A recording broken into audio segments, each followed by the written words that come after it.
Good evening, everyone. Welcome back to the Sean Atwood channel. I'm Ron Swnason, and we are here with the wonderful Beverli, Rhodes, and Asria for tonight's episode of Cryptids from Stone Circle Investigates. And how is everyone doing? Okay. Oh, we're all good, thank you. All very good, apart from fighting a flu. So you can, if I disappear off your screen, it's because I have to have a little cough. Oh, yeah. Well, listen, there's nothing worse than being a bit poorly, right? So we all send out our... Oh, wait, we need to actually send this. There's one of our community members, before I forget to do this, we're going to do this at the end of the show, has had a big C word scare. Oh, dear. And we want to just do a wee collective thing for them at the end. And I'm just looking... I think it's just G ... right? Yeah, okay, nice one. So G ... we will do our collective thing for you, but we might need more than just that from you. But we need somewhere to send it, please. Yeah, we need somewhere to send it. So if you can DM me on Discord, we'll do a bit of forward projection for you. And oh, that'll be lovely. I'm actually giving myself a massive pat on the back for remembering that. So yeah, you did well remembering. Did right. Yes, I mean, that was like a 10, like 11 or 9 o'clock this morning that happened. So yeah, exciting stuff. And listen, everyone, I've got my new show every day, the Daily Disclosure. We're going over all the things that nobody wants you to know about. We were diving into Admiral Byrd and Antarctica today. It was quite interesting. And tomorrow we are going into Göbekli. No, hang on. Göbekli Tepe. Yeah. That's the one. Yes. So we're going to be looking at that. And starting our little delve into the wonders. And tomorrow morning, I'm starting my first little show where I'm going to be doing the full decks of cards and reading some stuff for some people, refining my skill sets. Yeah, Asria, what's happening? I think this is the least pink top I've ever seen you wearing. I'll be honest. Yes. True. With the pink. With the oh no! I feel like this is like business mode, Asria. You know what I mean? She's about to launch like a crypto coin that she's all wanting us to like buy into right now. She's like, no, listen, the Star Seed coin, okay? Oh, I'm sorry, I've let everybody down with my top. I will make it more pink for Saturday. There we go. So, if anything, go the other way. Yeah, no, it is quite yeah, quite formal, isn't it? Sorry. No, next week I want you turning up with a black wig on and a black jumper just to freak everybody out, Asria. Right, go full goth next week, right? But we have got another exciting episode coming up of the Off-World DNA. And I'm super excited. I believe it's the 20th, you said, Beverli. Yeah, it's the 20th. We've got Susie on. Yeah, we're not going to say too much about Susie, but no, there's some interesting factors that surround this lady, and depending on how many of those factors we can discuss, we will. But she seems like an absolutely fantastic lady, and you've done her Off-World DNA, and I'm excited because it's been a while since we've done one of those, and oh no, it'll be incredible. She is an amazing person, and the DNA just speaks for itself. So yeah, I hope everyone will come along and enjoy both her energy and the reading and on Bev's amazing show. So no, it'll be good. Thanks, Ron. Thanks, Bev. Yeah, it's going to be lots of fun. Yes, she's got some unusual stuff going on there, that's for sure. Well, I'm excited to hear about it, and I'm sure everyone will be too. But listen, this evening we're continuing on with some more of Asria's pretty amazing photography. A lot of the stuff that's been sent in. I guess it's elementals. I guess that would be the theme of this evening. Yep, it's more elementals. Yep, it's more elementals, and our resident fairy expert Tink sent her apologies for tonight, but she will be back for sure. So you never know, she might even pop her head in if she can, but we're going to carry on regardless. Yeah, too right. Rod's got some things in the works as well. That'll probably be after the. And saying that though, there might be a bonus show. There's some weeks where Dan goes and spends a couple of nights at her mum's, takes a baby and all that kind of stuff. So there may be bonus paranormal shows then. And we're getting into weather at the moment, right? So we've got the spirit box, we've got the REM pod, we've got the cat balls, we've got all kinds of stuff. And I'm ready, man. I'm ready to go and start poking the bear. I can't wait. Big bear. And Asria as well as Susie said that they will accompany you obviously. in Eastbourne to go to these unusual, very strange places. So the Friday night is going to be a great one because you can even do that live if you feel like it. They've all got to be live. They've all got to be as debunkable as possible. Exactly. So we film Let's see what we can find. We film it and we broadcast it, and you got to do it live, man. Because it's all about also as well.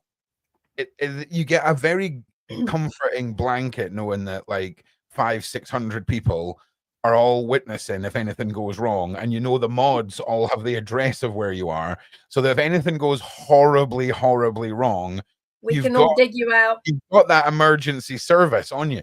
And I tell you what a set of balls you grow when 500 people or 600 people are watching you and something scary happens.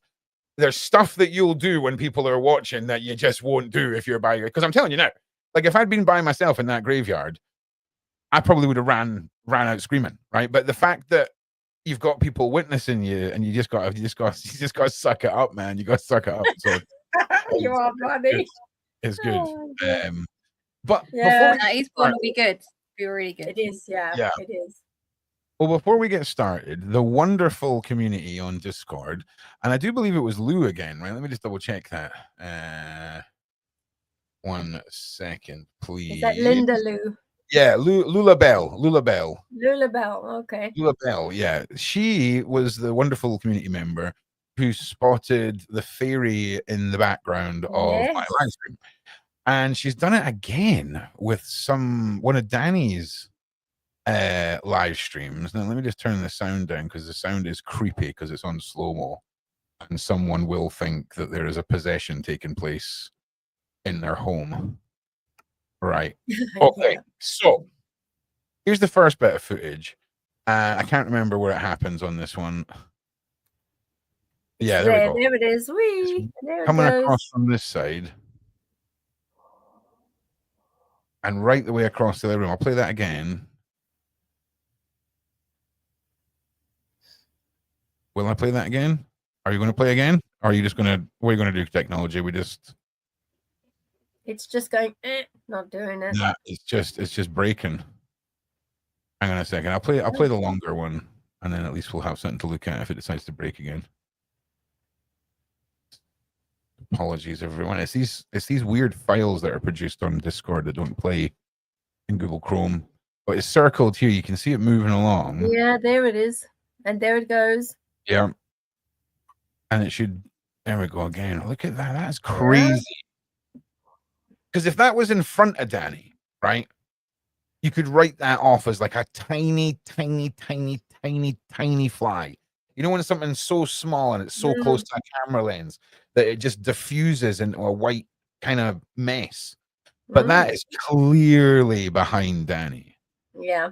And it starts where the lamp is as well. Yeah. Right. But look at the size of it. Yeah, it's a big one. You know? And off it goes on a wee freaking adventure. And if it was if it was somebody in front of Danny shining a light or whatever, at this point, it would be refracting off Danny's head. Yeah, it would be. Do you know what I mean? That is just wild. And it goes away over this way. Look at that. How do you spot that, Lou? She's got Hawkeyes. It's Hawkeyes, Lou. Honestly, that's it. It'll play in real time now. Smart. Most people in the chat are saying they think it's an orb, which is good. Yeah, it's a definite orb. But I just love the technology behind it, because the fact that you can like slow it down and zoom it in and things like that. I remember looking at like photographs with orbs in, and you have to get like a magnifying glass over the thing to try and see it. So the use of technology is incredible. She spotted it. You just saw something fly across the room. There saw something. People may or may not know that. I don't know whether you just saw the White Pope. The White Pope is the public. The White Pope. The White Pope is the public Pope. People may or may not know that. I don't know whether you just saw something fly. It's wild. So Danny's obviously staying in this really, really old building at the moment on one of her retreats that she's doing, and just super cool, man. Just super duper cool. You know, Danny's got her own 100% credible reasons for having orbs flying around, but obviously the building that she's in as well, very, very old, lot of history, and it has its own story to tell. And it's just fascinating. So I just wanted to say thank you very much to Lulabelle again for her hawk-eyedness, and big shout out to Danny for being a freaking magnet for this stuff, because it's just awesome. Right, Asria, let's start off with tonight's topic, and we're diving back into our elementals. Ron has got some pretty dark cryptid shows planned as well. Just so you know, it's not all just the lovely little things that throw pixie dust on us and appear in fireplaces that we're going to be covering, just so you know, because we do like the dark and the wonderful. Now, got to have the balance. Well, yeah, man. Now, Asria, do you want to try and tell me a set? In fact, you know what? Let me bring up these. I should have sent them across in sets, which might have made it a bit easier. Because I mean, I've got loads and loads, especially around the fire pits, because it's always at the end when we've been doing shamanic drumming that I just take a few quick shots to see exactly what the fire's telling us and what the beings in the fire are telling us at the end of such a high intensity session. So we can do those, or we've got the ones in the cemetery, but obviously it was daylight, at night. It was in daylight. We're starting with this madness, right? What am I looking at? Was this sent by you, Beverli, or was this sent by you, Asria? Yeah, it was. I had it in my footage that Asria had sent to me, so I ended up sending it across to you as well. Like, what the frick am I looking at? Yeah, so this one is one of the shamanic circles quite some time ago, probably about 2 years ago. You can see the little kind of like stalls around it, like the where we used to sit. So we either sat on the floor or you sat on one of these little tree stumps. And again, this was probably around June, July time. So even though it was evening in the UK, it was still pretty light. And we'd just kind of moved away from the fire, so it had just finished, and I just got a little thing in my ear to say, take pictures, and that is the result. So clearly all the energy that we were building up within that drumming circle. So I would be wonderful to get I have never take on what that is. I've taken a lot of pictures of fires. I've been camping. I ain't ever seen anything like fire spaghetti. Fire spaghetti. That is so good. Like, can anyone explain this? Can anyone? I had a look at it, and I think it's those particular ones are what they do is they come out of the fire before the full supernatural entity starts appearing, and that's what that is. So it's part of the ethereal baseline. So when they start building up. You'll see that the spaghetti, as you call it, the spaghetti types start building, and then it's also the wood side of things, because the wood sprite is part of that, and that fairy creature or the ethereal entity, depending on what comes after that, is what then pushes through those spaghetti type tendrils. And as part of the fairy mythology, that is your baseline to build. And that's where these creatures, as part of groups, they start moving as naiads. So you have these divine entities that are not always fixed in one place, but they can move through those tendrils that look like spaghetti. So we're just really lucky to catch it at the shutter of the photograph. It's unreal. Right, so just right at the time, Martin, right? So Martin, right? So if this was, because I know what you're talking about here. You're talking about light painting, where you have the shutter speed, you have your shutter open and your aperture down super tiny. So you could literally take a glow stick and then write a word with it in the dark, and it'll write the full word of the glow stick in a single image, because the aperture is tiny and it's letting because the shutter's open, it's continuously letting in light. So the problem we would have with that going on here is like everything would be blown out. Everything in this would be blown out. You very rarely see light graffiti, as it's called, done in the day. It's very much a nighttime thing. I have never seen anything like this. I've never seen anything not like only this. that, Ron, this was probably like either like a Samsung. I think I've had two, a Samsung phone and an iPhone, and it's literally just point, take, done. Oh yeah, no, 100%. Oh no, I know that, but some of the side chat don't know us. Yeah, exactly, Martin. Right? Yeah, exactly. Right. So some of the side chat don't know well as well enough. So I like playing the debunk game, because. But this is called the correct word for this is called a spriggan. The spriggan. And a spriggan, and it's not, because it's not commonly seen. A lot of folks might think that it's a type of energy that is an undesirable, but that is not the case. Now I want you to draw your attention to the being that's at the bottom of the spriggan. In the fire itself, we have got the birth of a baby dragon, and that is part of the mythology, is that if you look at the bottom itself, the spriggan brings about another mythical creature, which is right at the bottom. And these are the types of energies that used to, in the old days of European law and our law as a peoples of this island, they used to see that these spriggans used to come first, and then there would be the birth of a baby dragon energy.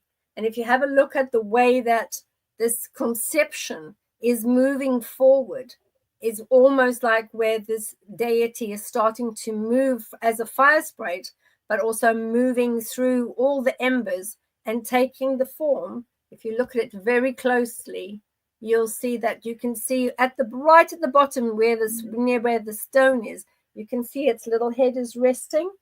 And this is where you've got the birth of the baby dragon.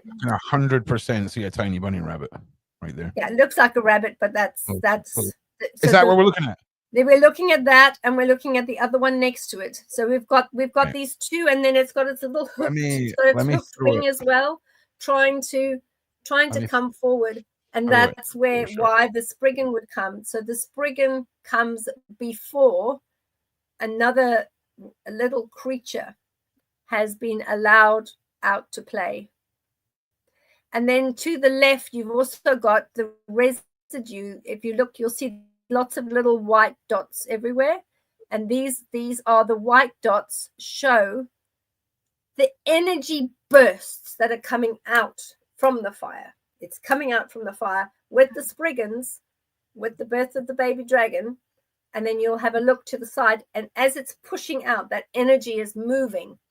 And occasionally you'll see these white bits that end up sometimes captured on camera, which I think they have been captured. Oh, there it is. You can see it very clearly now. Look at that. I cannot. Far clearer than the gnome in the crystal. I cannot explain what I'm looking at. Right, just in case anyone like is watching this, right, and are like, I cannot. There's a freaking face there as well. Look at him. Look at him. Little grumpy guy in the background. Look at that. Right there, staring at you. Yeah, that's a gnome that's watching, like the one in the crystal. Yeah, no, there's that gnome is elusive.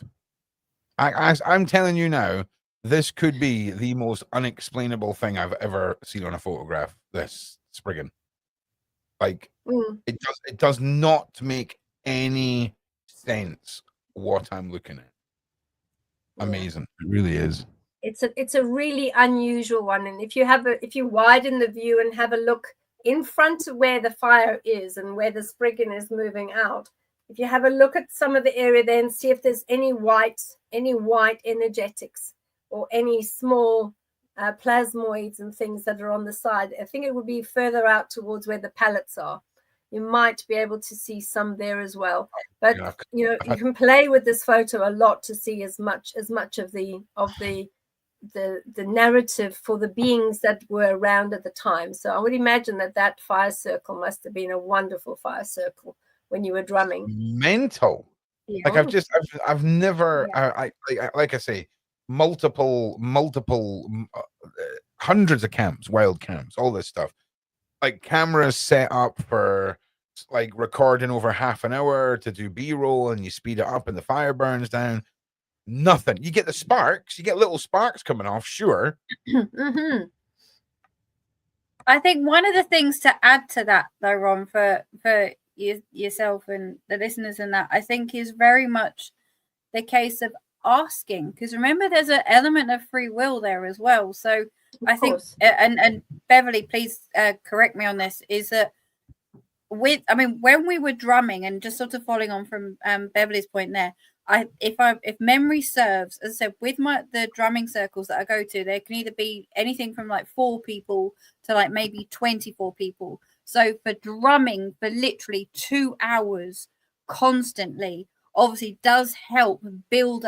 And then as we're drumming, I purposely ask if there are any elementals or being that wish to be a part of this, please make themselves known. And then it's only towards the end, because obviously I've then stopped drumming myself, then that's when the pictures are then taken. So it's all around kind of giving them that permission.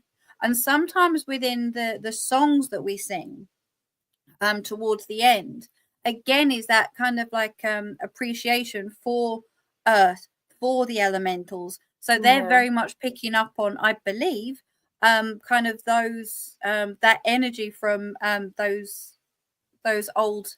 So I'm just trying to think of the name of the like old songs, like the Irish melodies and things like that. So it's taking all that into consideration as well. And also, we have tried a test with a lot of the pictures that have been taken over the years by Asria and all of us. And we've taken just a normal glass petri dish, put some water in it, and asked the elementals and asked those that are trying to share themselves and their pictures of themselves with us. We've put that over these images, and we've left it, and then taken that same dish or that glass item and put it into the freezer. And what happens when you take it out of the freezer, there is a very slight outline where the elementals try to replicate what is in the image, in the ice, in the water, which then tells you that there is another force of energy, another frequency that is happening during the time when you're taking these quick snaps. Because I think you must take at least 50, 60 just quick photographs with your camera and also with your phone every time you go to drumming. And every time you go to drumming, you've got to then look through all of them. But then the one where the elementals are trying to talk and trying to communicate, that's the one you use. And that's the one generally that you will use your petri dish or your glass dish, put it on the image after you've printed it out on photographic paper, and leave it for at least a day or two, and ask them to recreate, what is it that you're trying to tell me? And this particular one, then we've got that image, which is an ancient image, and they're trying to say, this is, look closely, this is the world that's around you. And I think that that's one of the nicest pics that I've seen in a long time. Freaking mad. Thank This you. is the dragon here, right? This is the dragon here. Yeah, okay, good. Yes. You did it, guys. We spotted it this time. You did it. Yeah. And it's a baby dragon. That's all it is. And that's where the energy is. And obviously it comes quickly and then it goes. So have we got a picture? Can we get to the other side of the photograph so we can see if there's any of the tiny little plasmoids and tiny little energies, which are some of the tiny little sprites, fire sprites, to see whether load in. Because they certainly would like to see this sort of thing moving and shaping and coming in so that people can see them. And I think it's easy because I know, Asria, where you go and you do your drumming, the energy of the people is just wonderful. And I think that when they have that wonderful flowing energy, makes it just so much easier to be able to come along, show themselves, because they know that people will see them, particularly because they are mainly awakened and are very open to these things. Just bear with me. 100%. Yeah, how lovely. And of course we've got the gnome as well sitting on the side of the fire. No surprise there. And if we can zoom in as well to see the baby dragon, that would be absolutely lovely. Yeah, because the image it's a massive image, but because the fire is so far away, it's hard to capture anything in great detail. I'll show you what I mean. Yeah. So the area which this is taken, just for clarity and following on from what Beverli was just saying, there is very much a woodland. I know they've also got the pallets in the back there because it's a working woodland.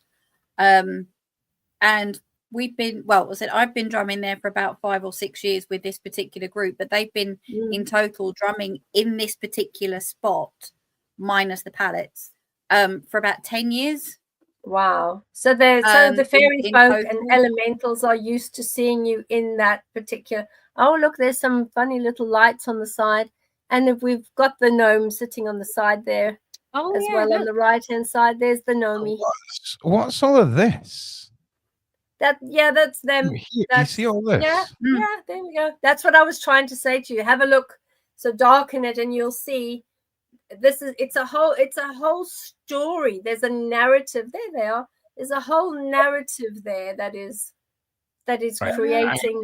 Hang on. I need hang on a second, Beverli. I need to.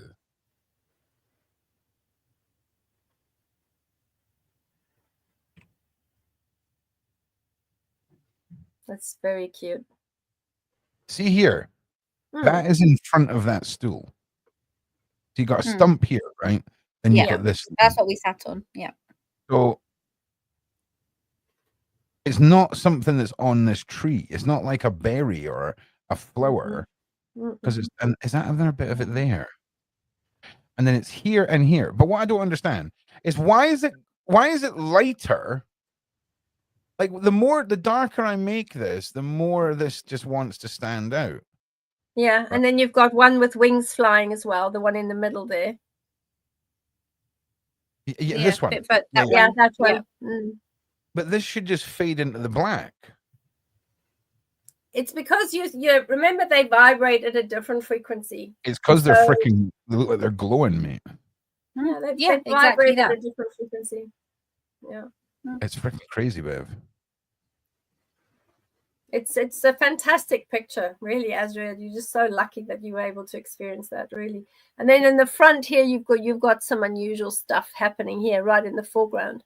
You've got some unusual bits and bobs as well, and there's all sorts of unusual little creatures as well that are watching. I think because your group that you're part of, I think that because they've been drumming and singing and being really sending fantastic energy in that little clearing in the woods, they're so used to that it automatically will call them.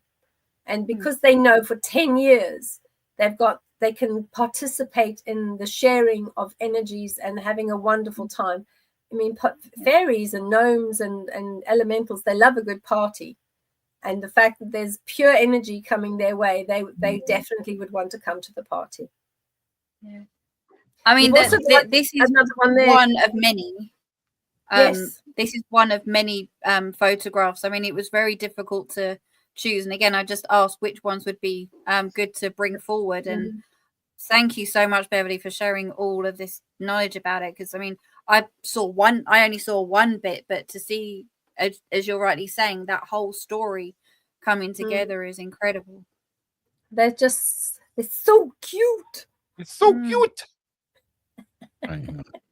If you have a look in the foreground as well, Ron, where the stump is, where they normally sit, if you look to the left, they're exactly there where you are now. If you go zoom in on that, I thought that I saw there was a couple dancing in the grasses as well. Yes. So have a look. There they are. Yeah. There's the wee little things. They're so cute. There they are. So they're waiting for the fire, and they're waiting. That one there is definitely sus. I mean, it's so cute. Yeah.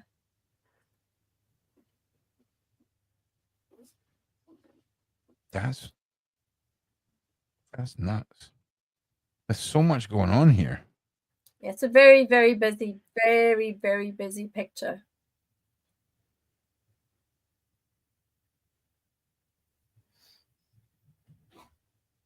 Just bear with me. That's just incredible. Oh, look at that. I'm just trying to pull different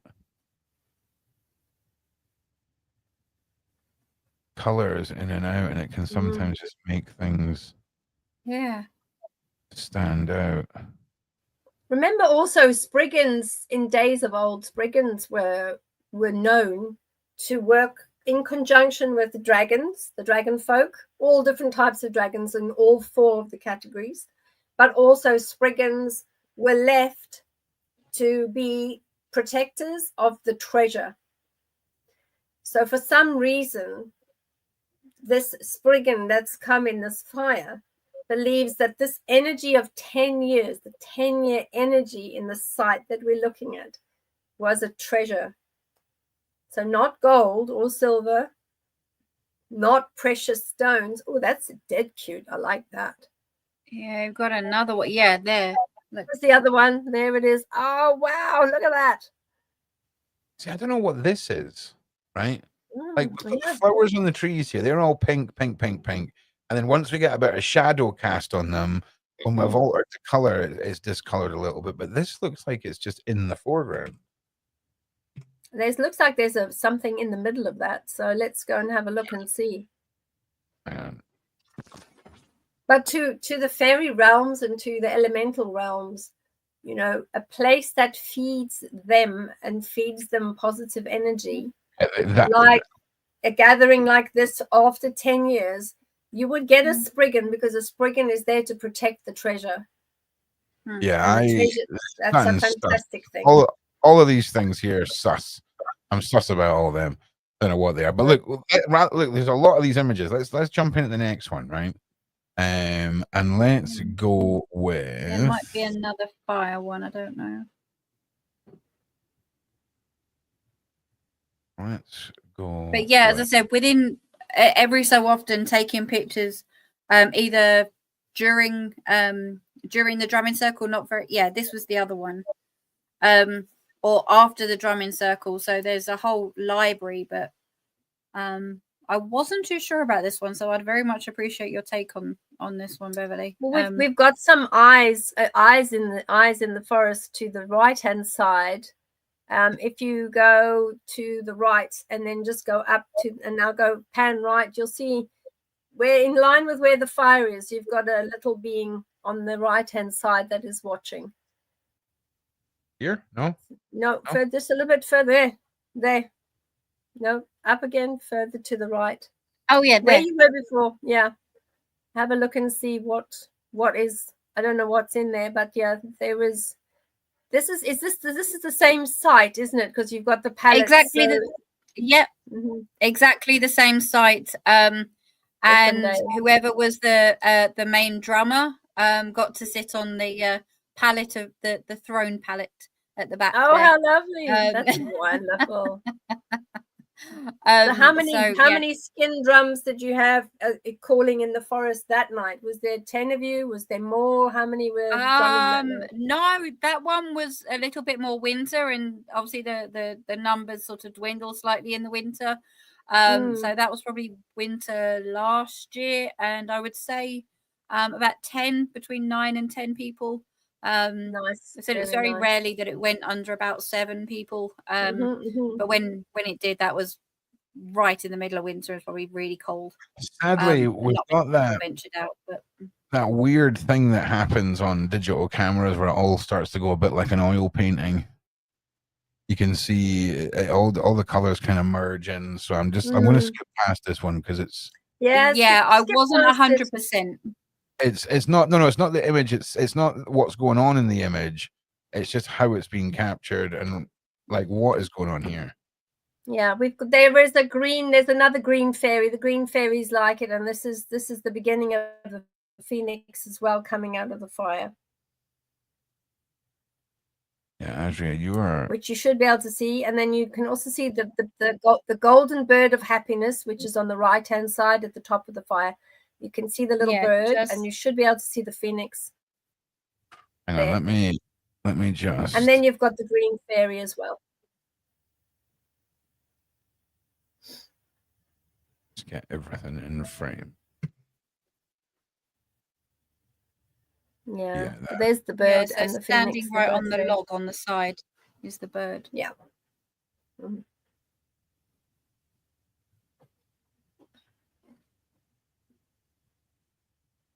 It's a very happy fire. Yeah, there's the birdie. There's the golden bird of happiness. So I mean, that is literally the head, the beginning of a beak, the back of the tail. Yeah. It's like it's looking this way, right? Yeah, it's watching the phoenix. There's the phoenix. That's kind of wild. That does look like some sort of fire pigeon. That's crazy. It's a golden bird of happiness. So generally, when you have a happy fire, the elementals will send you symbols, and they will send you pictures in the fire. And I knew somebody a few years ago who used to be a fire reader, who used to do the fire, and she used to read the fire. Because her grandmother, who's now no longer with us, her grandmother was also a fire reader, and she passed this ability on to her. And she has always said these are the types of narrative and the types of signs that you get. And the golden bird, which is in the fire, is coming for a particular type of energy, and to help that particular group of drummers that were coming. It was obviously something that was needed. And the golden bird has a tremendous energy to heal. So there might have been, I mean, I don't know who was in your drumming circle there, Asria. Might have been somebody that needed some healing at the time. But the golden bird, the flame healer, which is what that is, the flame healer would have been able to heal with the energy. So it's a hell of a better story than fire pigeon. I can absolutely say there was within that one, because there was I'm not naming names, but there was one, maybe 2 particular people. So that very much resonates. I mean, it legitimately is a little bird staring into the fire. That is wild. Fire pigeon, yeah. It's a fire pigeon, you know. I mean, golden bird. I mean, sure. But if you want, listen, golden bird, look less like a fire pigeon, and I'll call it as I see it. You know what I'm saying? But that's wild. But no, the phoenix is just incredible. How that sort of just comes. That's just the phoenix speaks for itself. Of course, I mean there are some individuals that will look into a fire and see absolutely nothing, and that just goes to show how closed some people are. But at some point, everybody will wake up.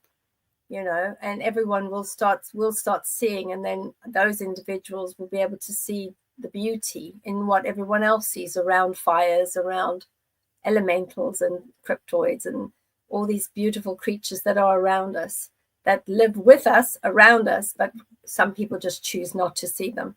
So Just don't bother trying. Just don't bother trying, Muggles. Magic is full. Okay, find someone else. Okay, magic is full.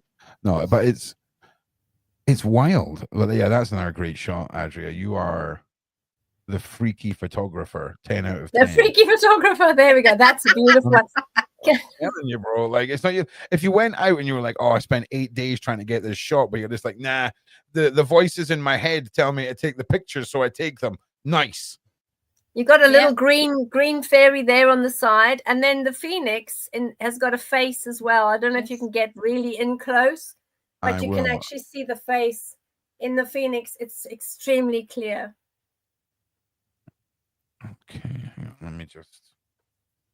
So when you take these pictures, Asria, do you sort of come home and then start going through them, or do you just leave it for a bit and then decide that, oh well, I'm going to have a look and see if I manage to capture anything and see if there's anything there on your phone? Usually I sort of like leave it maybe like a day or an evening or something like that, because especially with the drumming circles, you're so sort of walking on air afterwards, because the amount of energy and everything that you've built up, and with the amazing people that are usually in that circles.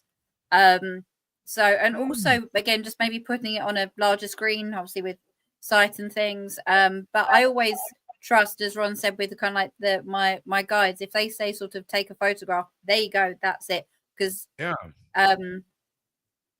there's things that you see throughout the drumming, which obviously you don't necessarily have the opportunity to kind of take the camera out, but certainly towards the end, and you can see the drums that we use within that image as well. I mean, my skin drum is the one right in front there, but sometimes there's either skin drums there, sometimes we've had African drums as well. Lovely. So yeah, it's normally a good day or so before reviewing the images. Oh, that's really lovely. Look at that. That's beautiful. I really honestly don't think we're going to top Fire Spaghetti. Like, I don't even know in the known realms of science where I would even begin to explain what I'm looking at. Like, and again, it's not about disproving anything. It's about how incredibly fascinating that image is. I have never in my life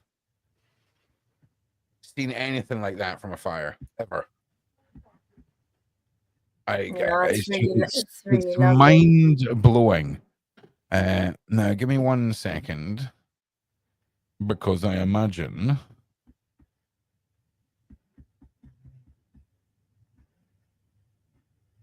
Pam Pava is enjoying it a lot. I can see her energies are flying all over the place. Pam, God bless you. That's so fantastic. Lots of nice comments. Lots of nice comments from everyone in the comments of the chat. So that's really wonderful. We enjoy it. How long, when you do your drumming, how long do you drum for? Pardon the ignorance. When you actually do your drumming, is it a few hours? Is it 1 hour? Yeah. How long do you have to sort of keep drumming for, if you don't mind me asking? Usually, I didn't realize I'd put that one in. Oops. No, you hadn't. This was Beverli taking pictures of her screen and then sending me a picture of the picture that's on her screen. Oh no, put it up. It's fine. Put it up. It's fine. What happened? Drumming. Yeah, drumming is normally about 2 hours from the time. So we open it up with giving thanks and gratitude and praise to the land, etc. First, then we go into our first round of drumming, and then every single session is a little bit different. There might be a healing round, there might be a talking round, there's maybe some singing as well. Sometimes we're all sat down, sometimes we all stand up and sort of move around a little bit. So, but normally it's around about 2 hours. So that's fantastic. It sounds like, you've just got to keep on taking photos, random pictures all over, because we love them so much. You just have to do it. Thank you.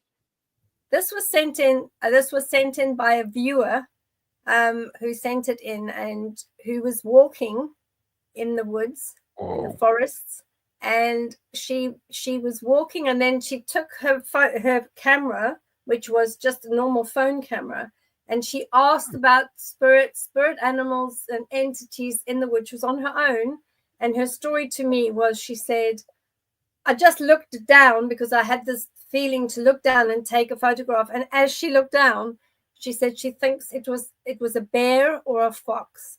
So she sent it to me, and she said, just here you go. This is what I've been able to take. See what you can see, because I think she thinks it is a bear, and we just brought it to show what some of our beautiful viewers send to us to say, look at what I'm getting based on the energies of the show. I mean, that is as Beverli as a theory can be. It really is. I mean, arguably, unless you've had a dog that looks exactly like that's trying to come through and talk to you, that's definitely a bear. I mean, I would put my money on bear. And you can see the big pebbles in the river as well, because the river flows quite fast. But I just thought that she captured a really beautiful picture there. I can clearly see the bear or the fox, whatever it is definitely an animal. Yeah. Definitely. Or a fox. I don't know if it's a fox or if it's a bear. She wasn't sure whichever it was, but she said it's very definitely it was even stronger when she stood above it. That's why she grabbed her phone and just took the picture. Yeah. I would go big dog or big bear, 100%. Whatever in the side chat, if you want to go bear or dog, I totally agree with you. It's just awesome. Mad is what that is, Beverli. It is. That is she's mad. Amazing. Really is mad. You're going fox as well. See, fox. I don't know. She wasn't sure. No. For me, it's lacking way too many white highlights for it to be in the fox realm. What happens if you darkened it? What would happen if you darkened it a bit? Would you get more detail? I don't know. Oh wow! Look at that. It's because this isn't our Beverli taking a picture of our computer screen here, because I can see the lines. Like if I zoom in on this, Bev, watch. Oh sugar. Like if we zoom in on no, this one. If we zoom in, you see those lines going down this. That's your monitor pixels right there. But it doesn't matter. I mean, the picture's still. What I can do is I can forward you her email, because she sent me this by email. I think it was a JPEG or something, some funny name. Yeah, JPEG. Yeah, and she said, please just share this with everybody. I just want everybody to see what I got on my camera. So we've done as we've asked. Yeah, man. And then there was it's a lovely one. I love it. I just it's so cute. What is the one of our lovely mods was saying to have a look at something about Bev's room on the Discord. Yes, Ron, look at the last. I have no idea what she's talking about there. Yeah, I've got this ready. I think we've inspired a lot of our community to go delving into their own back catalogue of images. And I think that's good, because if we're doing that, it means that we opening that energy, and we're opening the third eye to be able to see unusual things that are in there.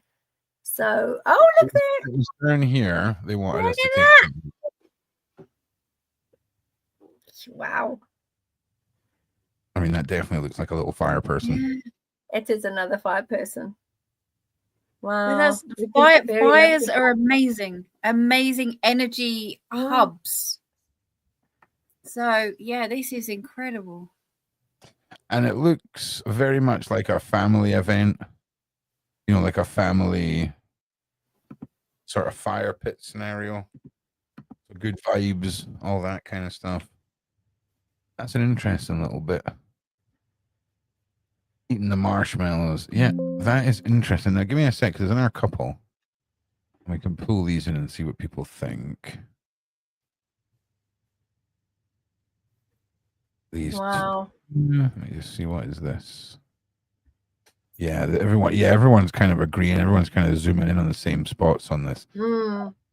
Yeah, it looks like a little fire pixie, little fire fairy, little fire. Right, another one. And we were just being told, I have 2 American Indians. I'm very lucky. American Indians, one is a Cherokee and one was from a different tribe altogether. And they're busy building new sweat lodges at the moment. And they've been doing a lot of tree ceremonies and a lot of ceremonies with the fire. And I was just having a conversation with them. And they were saying that it's very, very busy at the moment. They're getting lots of amazing beings coming out of the fire, lots of unusual things pitching up around the fire, and the animals are now being drawn to come and talk around the fire too. And it's just so beautiful the way that things are working so differently to what they were last year. And I'm going to see if I can't get one of the shaman ladies to come on the show, on the Awaken show, and we can talk to her, because she's really, really lovely, very, very knowledgeable. And she talks to cryptids, and she sits in the middle of the forest and she speaks to them and that. So, yeah, I'm hoping that she'll say yes. Oh, my God. Okay, wicked. So, Deanne Daly, can you post whether it's okay or not for me to show this picture of your birthmark? Because that is mad. I'm just going through the Beverli Rose room, seeing what other little nuggets we can pull out that people have posted. I think, oh my God, wow, there's apparently a meme of me writing Falcor. Fantastic. They're asking you to make your mouse pointer bigger or colored because it's hard to see where you're pointing at. So that's just it's because I'm on the Discord and I'm not. It's not for the public. Okay. And I'm just scrolling backwards through the images to see if there's anything else. But there's not. But there's some great images. Post as much as you can in there, guys. And Deanne, let me know if it's all right to enhance and play around with that image of your birthmark, because it honestly looked like a little Chinese dragon. It's crazy. Now, I just wanted to see. I've got a picture of a river next. I think is this. Yep. Yeah, it's the lake. So it's the lake. This is a lake in Germany. So there's two. There should be 2 images in that email, Ron. So this is kind of like the before. So I would say, oh no, this is it. There we go. Yep. So one was taken at the start of the walk, and then I asked towards the end of the walk if there is anything in the water, because I had a feeling that with that amazing sunshine on there, if there was anything, and then at the end of the walk we came back round. So this is probably I'm just trying to think in Germany, probably about 45 minutes outside of Cologne. It's not a place like a touristy place or anything like that. So I knew somebody who kind of like lived out there, and we went on loads and loads of walks. And I originally thought that this was kind of like the blue things, like when you take photographs and the little reflections. But as you can see, none of them actually line up with the dots. So again, I'd be really happy to take your thoughts and views on this, please, Beverli. Can we zoom in on the second photograph where they're clearer? This one? Yeah. That's yeah. I'm not looking at the white. I'm not looking at the white circles. I'm actually looking at the green ones. Yeah. Yeah. Yeah. Okay. These ones here, right? The green, the green ones are more so, because I think the white ones are a reflection of light by the looks of things. Yeah. But the green ones are very, very unusual, and they're not in a particular concentric type of form. They're just dotted here and there. So I think the white we can discount as just light. You can see the white. But I think the green ones as well. Like the white refracting, you can see it's got that glow around it. You can see where it's been picked up by the water. Yeah. These things are just. But the green is more sort of, again, it's those water sprites that belong to the water. So just as much as you get the fire sprites, you definitely get the water sprites too. There's quite a lot of difference between them, but because they are because you have the earth, air, water, fire. They have different types of mythologies attached to them, and that is quite strong. And I think that when you look at that as well, basically a sprite is a spirit. So when you're talking about a sprite, you can transpose the word sprite with spirit. So water, spirit. And they're also part of that whole spiritual realm. And they sometimes are called the same thing. They're also called Spriggan, but in the water. So they would look like that unusual greeny color. And there is a lot of cultural significance, particularly because I think you said that was taken in Germany. Yes. And in some of the regions in Germany, they have a love of the bears, and the bears also are bringers of messages. And they're able to breathe both water, under the water, as well as the air. And they do have an ability to transpose items because they have the gift of alchemy as well. And you do get a lot of things like, sea creatures or water creatures and those sort of things too. But the main thing is the water is the feeding of the water to the land, the feeding of the water to the animals. So your bears and your foxes, your geese and all those lovely creatures. And they are able to come out of the water onto the land. So you get the earth fairies that can also be fairies of the water. So you've got the water sprites as well. They're associated with both. It's a general term, really.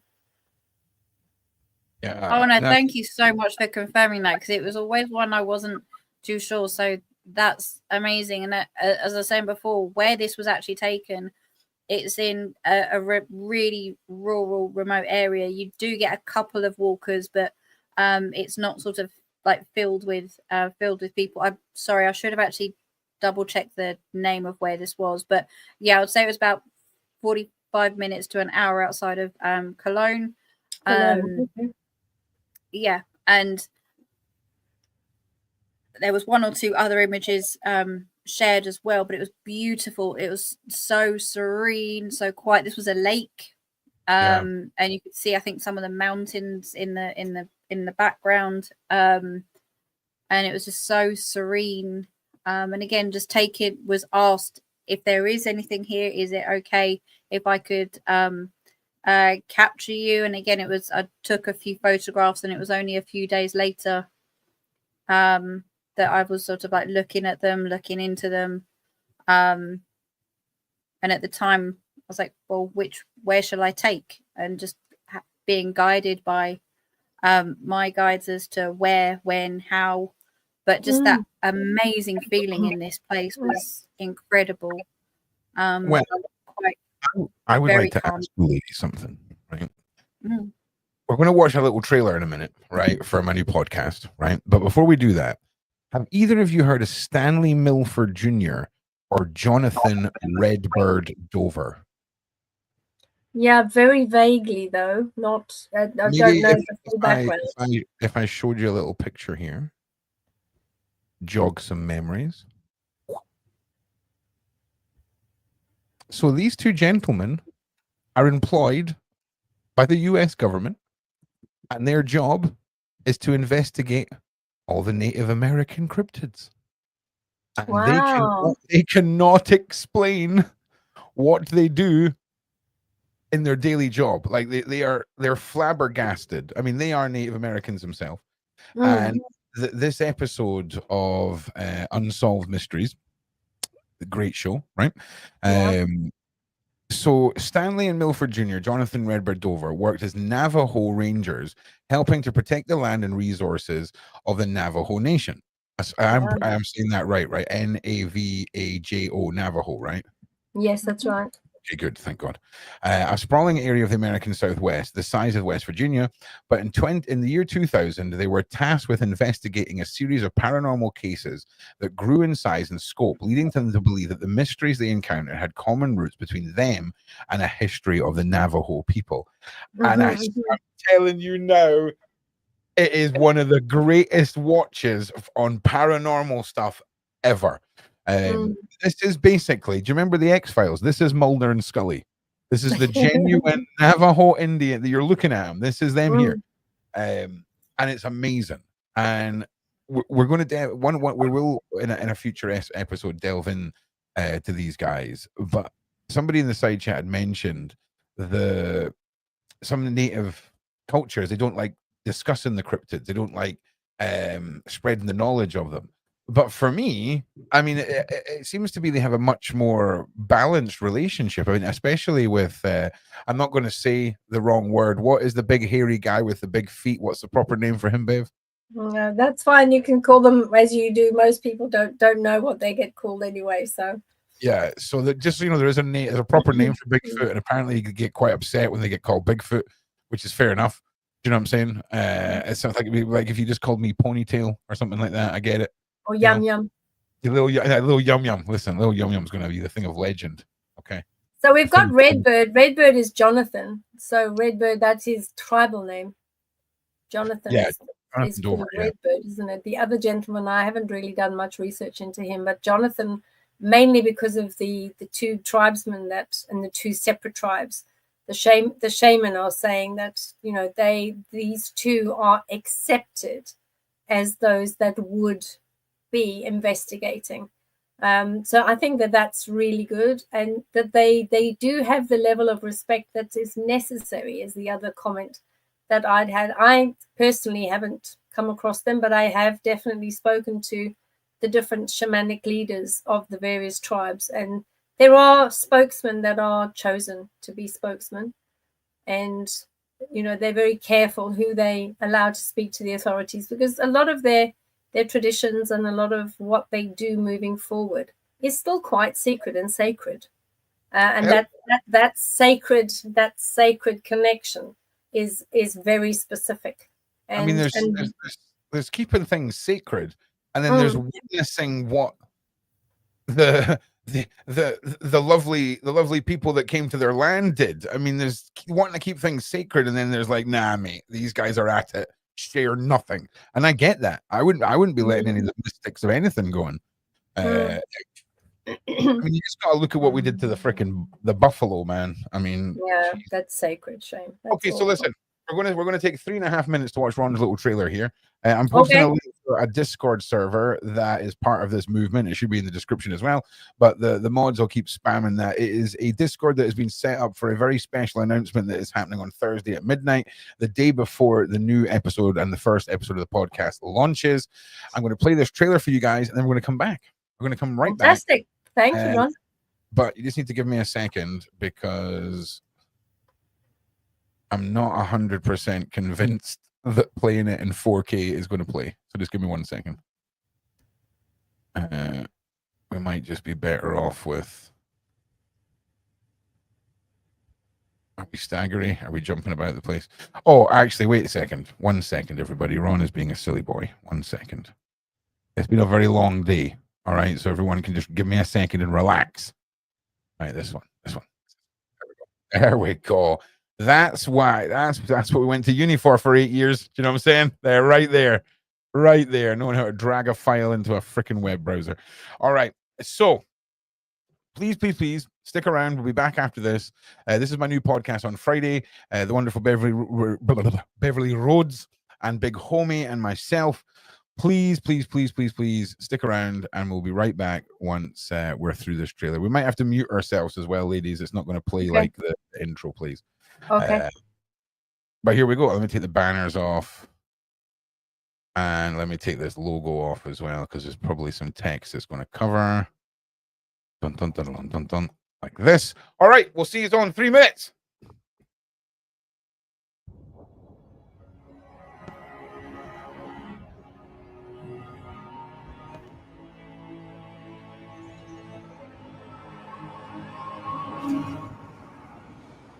As a child, you would wait and watch from far away. You always knew that you'd be the one that would find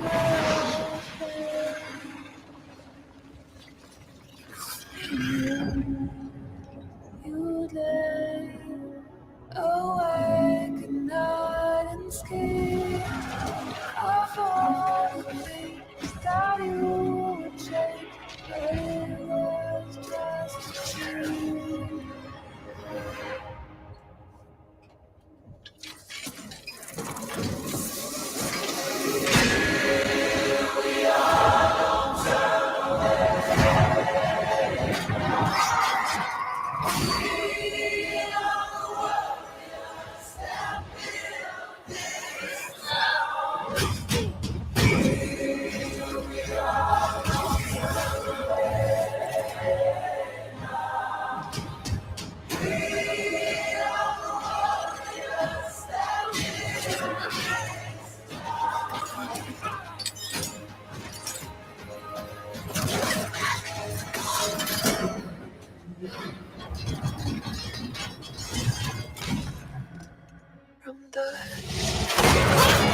make sure you join the Discord. Very special announcement, midnight on Thursday. What you have seen there is effectively the announcement for the podcast. The movement, the symbol, the uniting individuals around the world under a single ethos of you either want to protect children's innocence or you don't. You're either with us or you're not. It's very simple. And this single symbol that I want to launch this movement with is going to send a message to predators, to PDF files, to individuals that walk around near schools and small communities. They're going to let people know that we're got our eye on individuals like you. We ain't going to stand for it. Businesses, stickers, posters, merch, whatever. None of this is copyright. All of this movement, all the symbols, everything that goes with it is your guys. It's all for you. So if you've no money but you've time and you want to print off your own stickers or your own leaflets, great. If you have got money but no time and you want to buy books of stickers or you want to buy merch, all this kind of stuff, sign up to the Patreon. Everything is funding the missions that are going to be going on behind the scenes with the team that are launching this movement. The podcast only exists to tell you guys about it. It doesn't have a channel. It doesn't have a location. It's going out on multiple channels and different channels each week. Obviously, at the heart of it all is the Atwood family and where we're at right now. But we've got a lot of people interested in helping, and I just can't wait. You listen, trying to make it. Don't you worry. You just want to make sure you're there on Thursday. And if for some reason you all miss it on Thursday, do not worry. I will find you will find everything on the website. Everything will launch simultaneously. There's a website talking about the 3 different sections: the real world, the digital world, the spiritual world, the symbol, a whole bunch of stuff you can download, and the merch store will launch and all this kind of stuff. And there's no name for the movement. Okay. So anyone ever corners you and says, what are you part of? It's part of a movement. That's it. And the reason it doesn't have a name is because language barriers and that, right? Like, we don't really need anything. We're just here because we've had enough now. We've had enough from the grassroots right the way up to the sky. Okay, from the dirt to the top of the tower. We've had it. And I think this is something that can unite a lot of people. And the symbol is already being used. Nice. Hell yeah, it is. Hell yeah. Well, all the like I say, all the official. In fact, you might actually, if you go on my Twitter, the symbol is actually my Twitter profile picture. So if anyone wants a little sneak peek, I'll show you right now. There you go. And of course, you're going to make sure that people can download it on our launch day. It'll be made available for everyone to download. Oh yeah. Oh yeah. And we're going to make quite sure that all these naughty folk out there that are some of the criminals will find when they see the symbol, they will know that they're being watched. Now, here's a beautiful thing. People are seeing so many different things in this symbol, right? People are seeing a bear, they're seeing a crying bear, they're seeing a crying panda, they're seeing this, they're seeing that. But this is the symbol. It's going to look a lot neater. Trust me, there's going to be a lot of different versions. But it's very simple, very low key. You know, stick that in your shop window. There's going to be merchant. There's going to be tools, for QR codes. So if you've got a little business and you don't want, PDF files or human trafficking to be written anywhere, and you just have this very subtle little image there, there will be tools for you to give out to customers, or have a little flyer up in your shop that says, while you're having your coffee, would you like to learn how you can help protect kids? You scan it, they watch the video, they decide if they want to be part of it, all the rest of it. And you see a giant spider, this is it. It's whatever you want it to be. It's your symbol. It's your symbol. It's whatever you want it to be. Exactly. Some others see, hands lifting up children so that they are free. Oh, yeah. Then they've been saved. I think that's wonderful. And the best part about this is this symbol wasn't even made by man, right? This symbol was part of one of Tinks's scrying sessions, and all I've done is mirrored it to reflect the 2 different sides of a set of scales, and then brought it together. And here we are. And it's pretty mad because I was talking. Here's another interesting one. I don't know if it was on the stream with you guys, or what stream it was on. I think no, it was with Samson.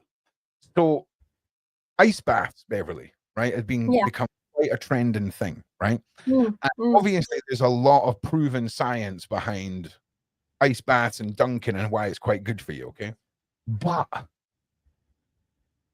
I had a weird experience in the bath the other day, right, where all of this stuff about the movement and the symbol all fell into place. And it was after I dunked myself under to rinse all my shampoo out my hair and enclosed myself in this body of water, then came back up again. And I was wondering, because I thought, wow, that was a big epiphany. And I wondered if we're sort of bringing things back when we create a little container of water, whether it's a bath or an ice bath, and we dunk ourselves under. And one of the other reasons why they've become so popular is because people are just unlocking little things as they're dunking themselves, because a lot of people don't have showers. I don't have baths. Sorry, they have showers. They have their showers in their home. So, I mean, I've always had a bath. Like, I'm a psycho. Like, there has to. Why would you not? Like, if I've got a choice, I'm having a bath. Do you know what I mean? In the house as a thing. I have more showers and baths, obviously. But my flux capacitor moment, Rosie.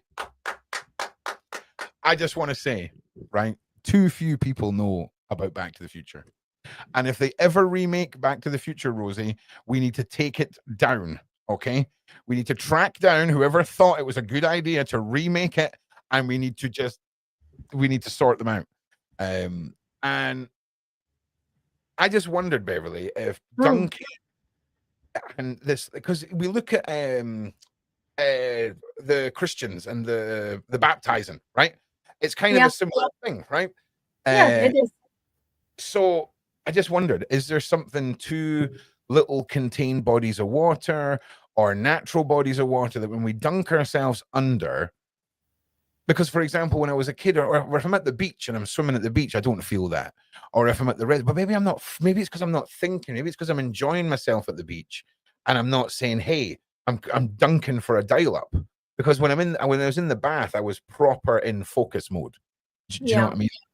So can you strap together a question that makes sense out of all that nonsense I just threw at you there, Beverli, please, if it's possible? Well, I think part of the question is to understand how close, when you start looking at the purity of quartz crystals, you can see that they all have the shadows and they all have almost like a frozen water-like substance. And because you had, at the time, you dunked yourself into the clear water in order to remove soap suds, when you're fully submerged, it's like being in a sealed quartzite chamber. And that then amplifies whatever it is that the universe is trying to speak to you, and try to get through all these different layers of your energy body. That will then allow you to pick up all the vibrations, see them clearly, and be able to understand what is it that is your path, what is it that you should be doing, or how is it that you could transmute this energy into reality. And that's how you then realize that's what you need to do with the symbol. I've just been told there's a spelling mistake.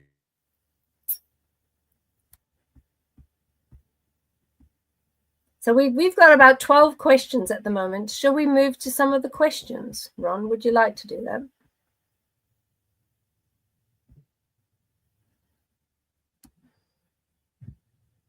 I'm going to go to the start questions now. Here we go. So we have, I'm writing a book. Will it be successful? Had an inspiration on nature's way. So I think, Sarah, from what I can hear around the energies around, not your symbol particularly, that's a very positive symbol. So Asria, what do you feel about Sarah? I very much feel, especially within the time we are at the moment, and looking at the images that we've shared, not only on this program, but the previous one, is that as long as the correct intentions are there, I absolutely very much feel that this will be successful. both with your energy, the time we're in at the moment, and as I said, just following on from how much people are now open to what else is out there. So if I read the question correctly, that's very much the feeling I'm getting. Yeah, good. And so we've got Deanne, thank you for the super chat. And we've also got Sumerian Mac. Thank you for the super chat.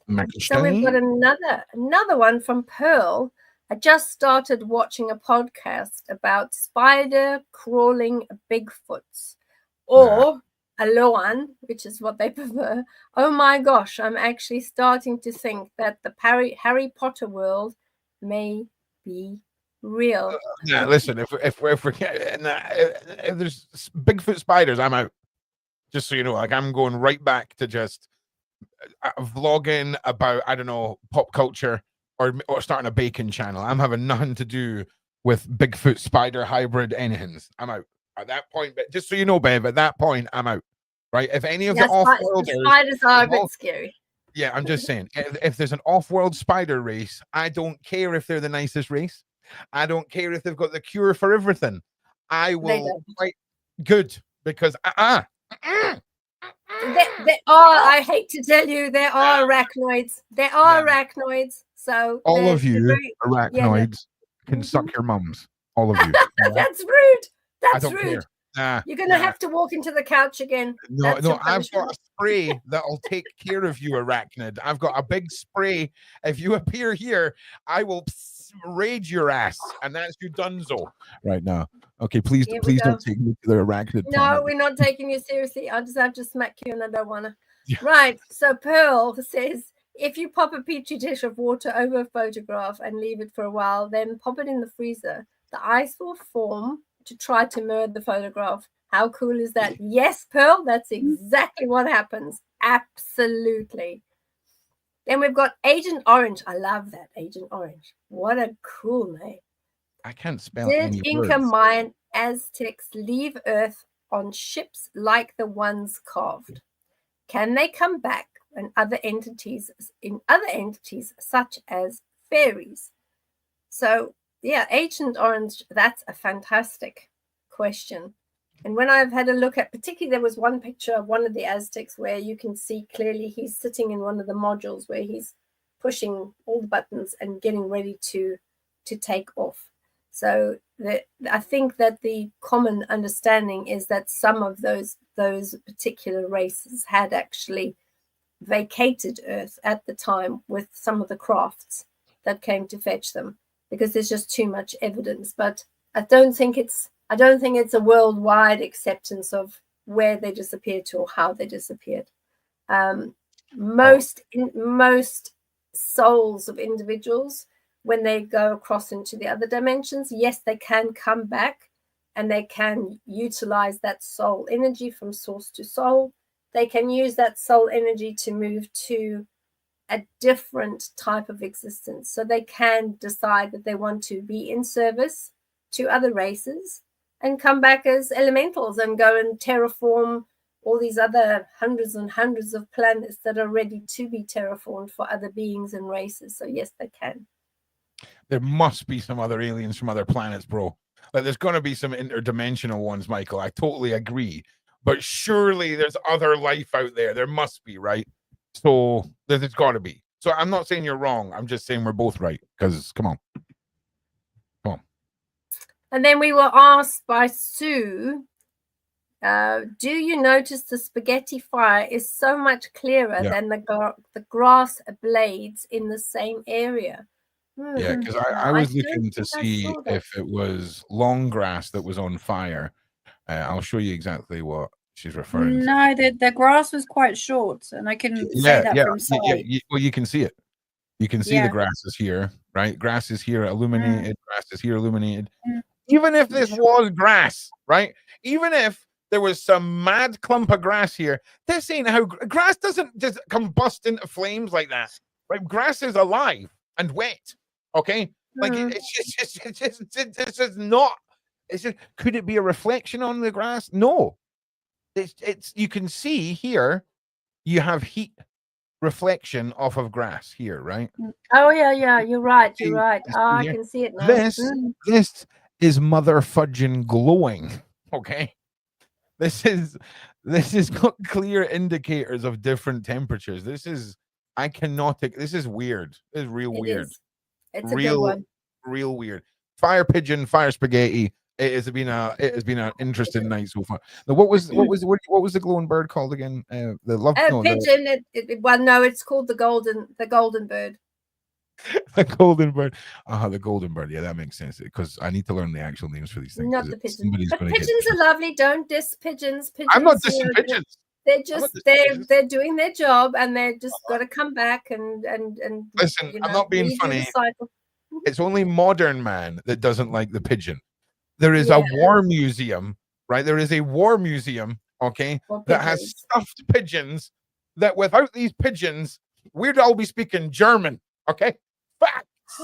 Okay, if it weren't for these pigeons, I know what you mean. Yeah, we would be talking German right now. So I'm just saying, we gotta respect the pigeon. I know the one have respect for the pigeons. Yes, had both their feet cut off, and like one of their wings is all manky, and they sleep in a manky place.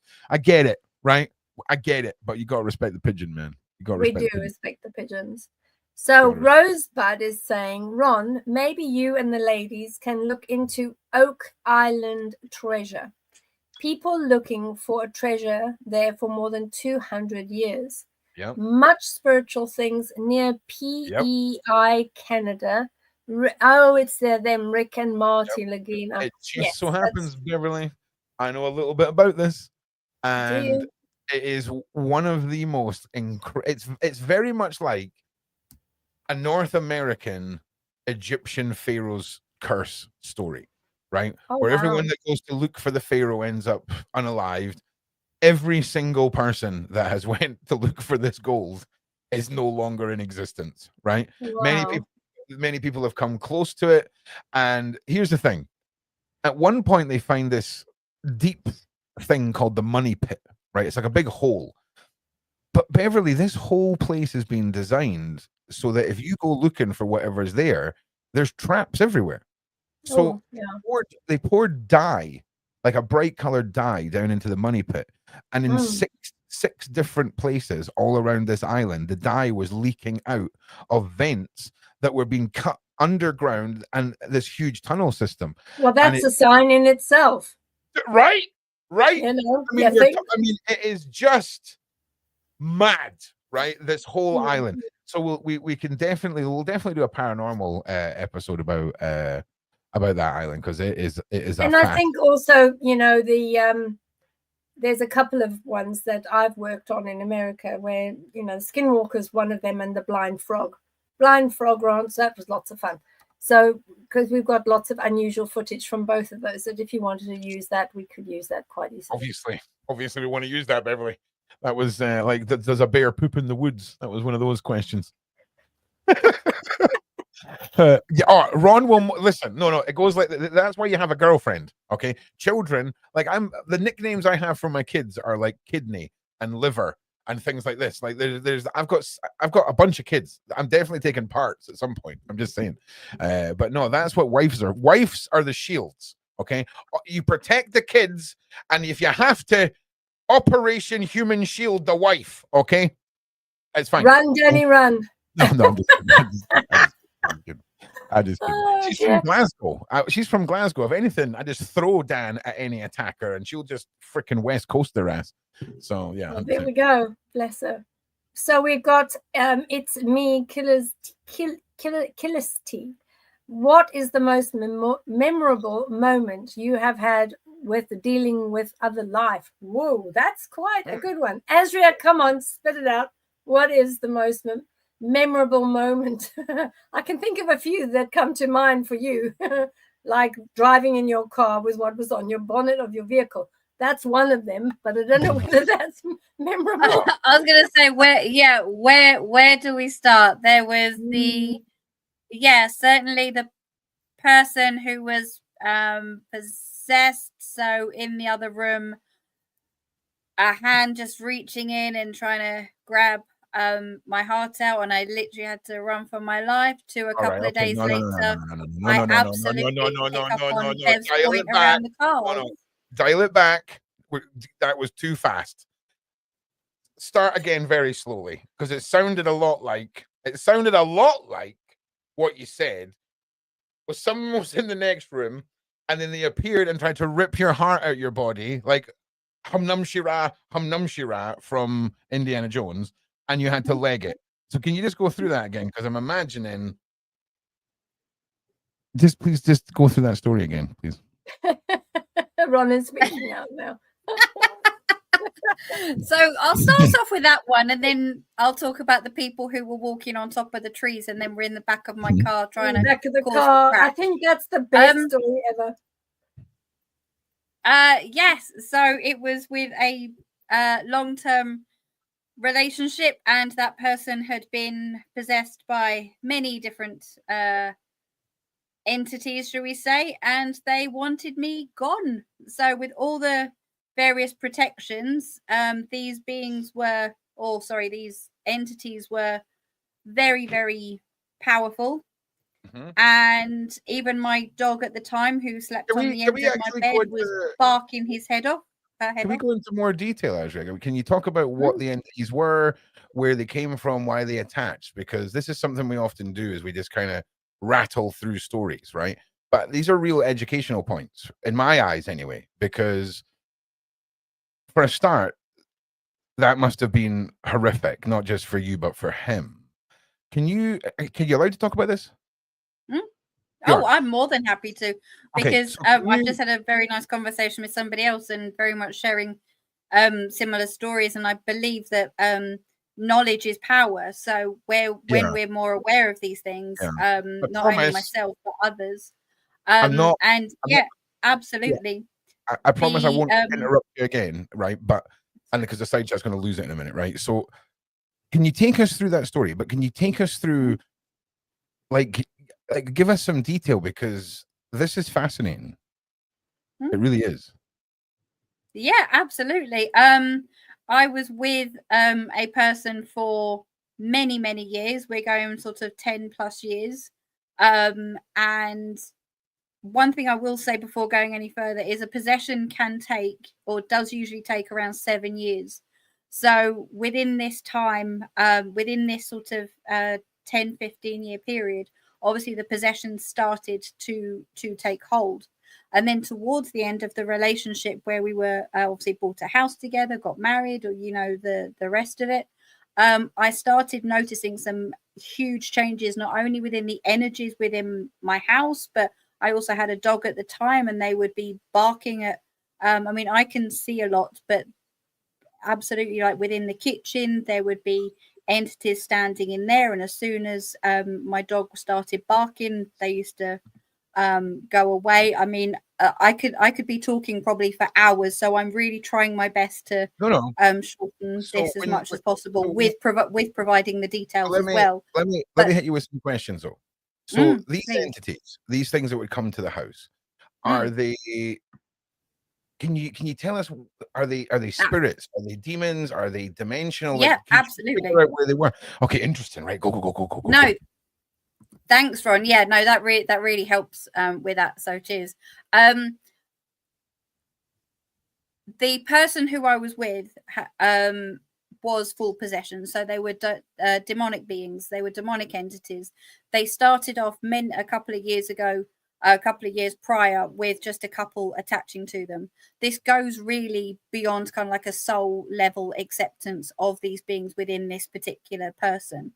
As the time went on, these became more and more, and they became more and more controlling of the person who I was with, where we then decided to split bedrooms, so me in one and the person in another.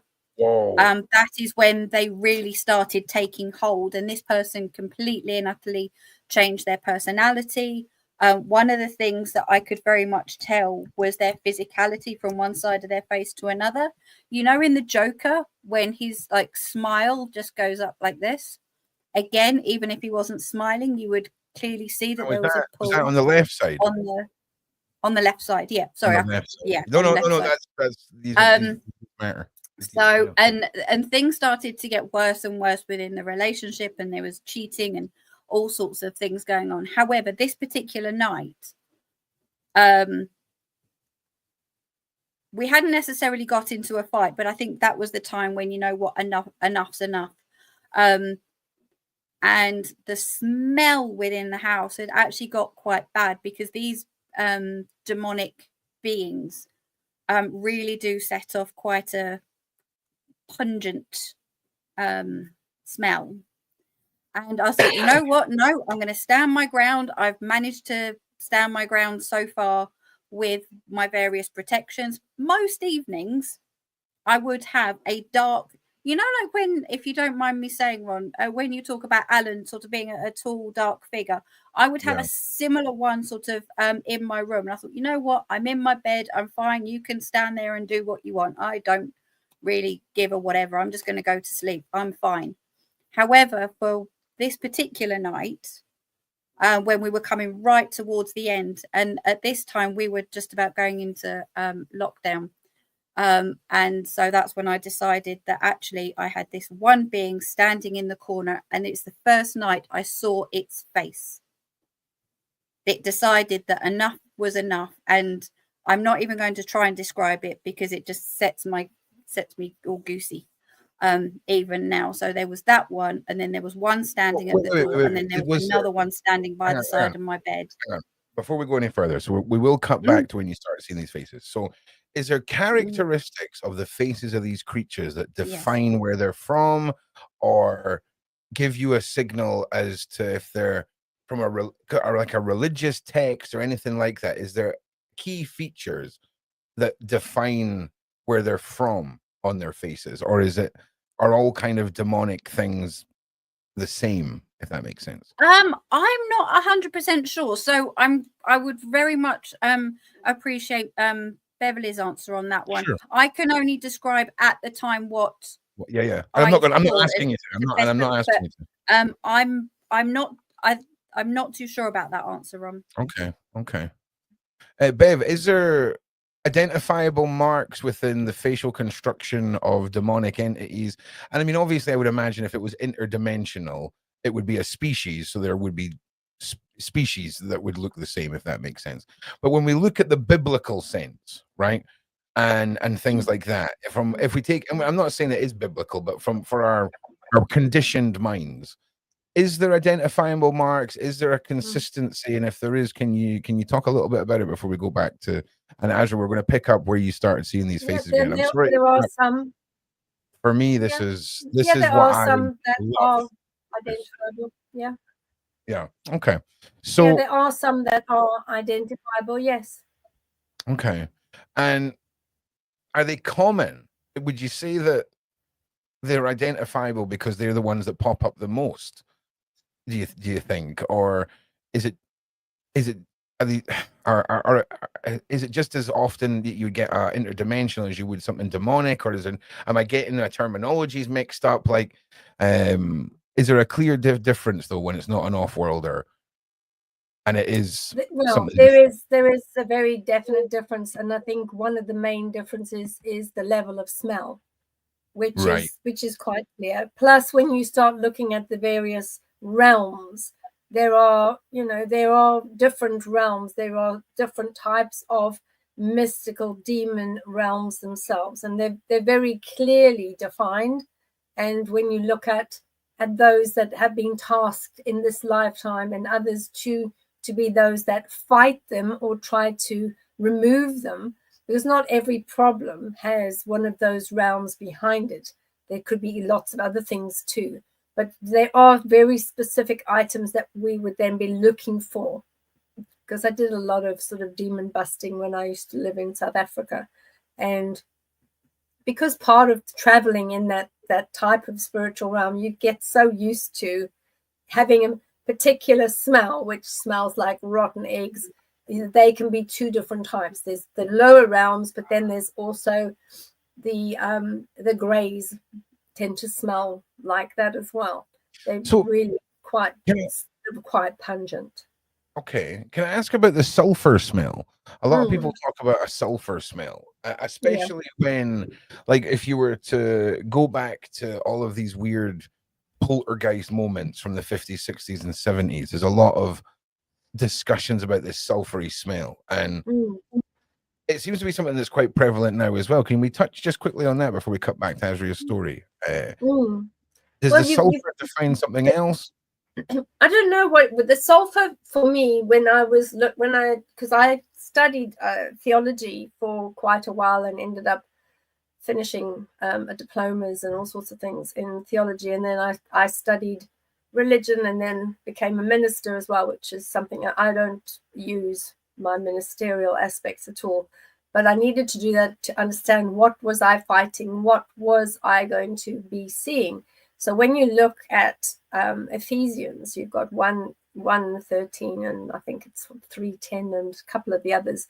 There are various phrases that are translated from Greek, and I have some understanding of Greek as well, and that tells us about where these smells come from. And part of those aspects is part of the realms that they come from, but it's to do with the burning of hair and tissue, as well as because the realms that they believe, that particular realm or the dimension that they come from, doesn't really, there's no light that can penetrate. It's a bit like when you bind entities into the cube, which is that area in between the realms where they go to the cube, you bind them there for 2,000 years, or you bind them completely and turn them to dust.